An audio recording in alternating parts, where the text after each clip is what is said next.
The drop was at least 20 feet, however, and a bed of crocus in full bloom lay beneath. Neither the flowers nor the earth show any sign of having been disturbed, nor were there any marks upon the narrow strip of grass which separated the house from the road. Apparently, therefore, it was the young man himself who had fastened the door. But how did it come by his death? No one could have climbed up to the window without leaving traces. Suppose a man had fired through the window, he would indeed be a remarkable shot who could with a revolver inflict so deadly a wound. Again, Park Lane is a frequented thoroughfare. There is a cab stand within 100 yards of the house. No one had heard a shot, and yet there was the dead man, and there the revolver bullet, which had mushroomed out as soft nosed bullets will, and so inflicted a wound which must have caused instantaneous death. Such were the circumstances of the Park Lane mystery, which were further complicated by entire absence of motive, since, as I have said, young Adair was not known to have any enemy, and no attempt had been made to remove the money or valuables in his room.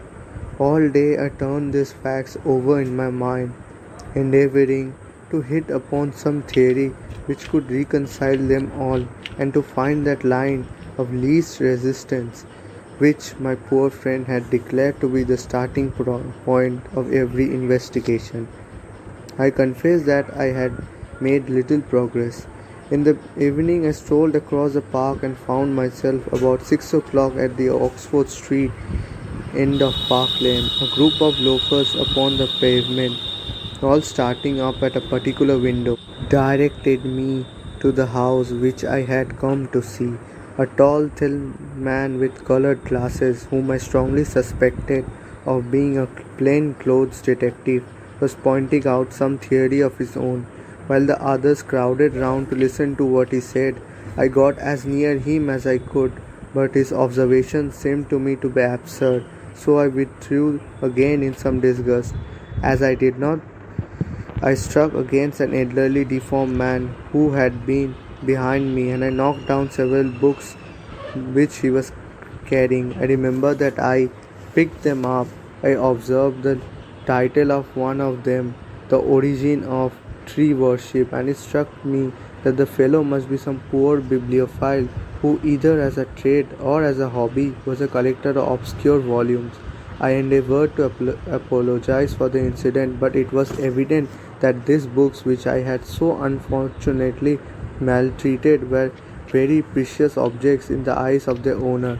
With a snarl of contempt, he turned upon his heel as I saw his curved back and white side whiskers disappear among the throng. My observation of number 427 Park Lane did little to clear up the problem in which I was interested. The house was separated from the street by a low wall and railing, the whole not more than 5 feet high. It was perfectly easy, therefore, for everyone to get into the garden, but the window was entirely inaccessible, since there were no water pipe or anything which could help the most active man to climb it. More puzzled than ever, I retraced my steps to Kensington. I had not been in my study 5 minutes when the maid entered to say that a person desired to see me. To my astonishment, it was none other than my strange old book collector, his sharp wizened face peering out from my frame of white hair, and his precious volumes, a dozen of them at least, wedged under his right arm. "You're surprised to see me, sir," said he, in a strange croaking voice. I acknowledged that I was. "Well, I have a conscience, sir, and when I chanced to see you go into this house as I came hobbling after you, I thought to myself, I will just step in and see that kind gentleman and tell him that if I was a bit gruff in my manner, there was not any harm meant, and that I am much obliged to him for picking up my books."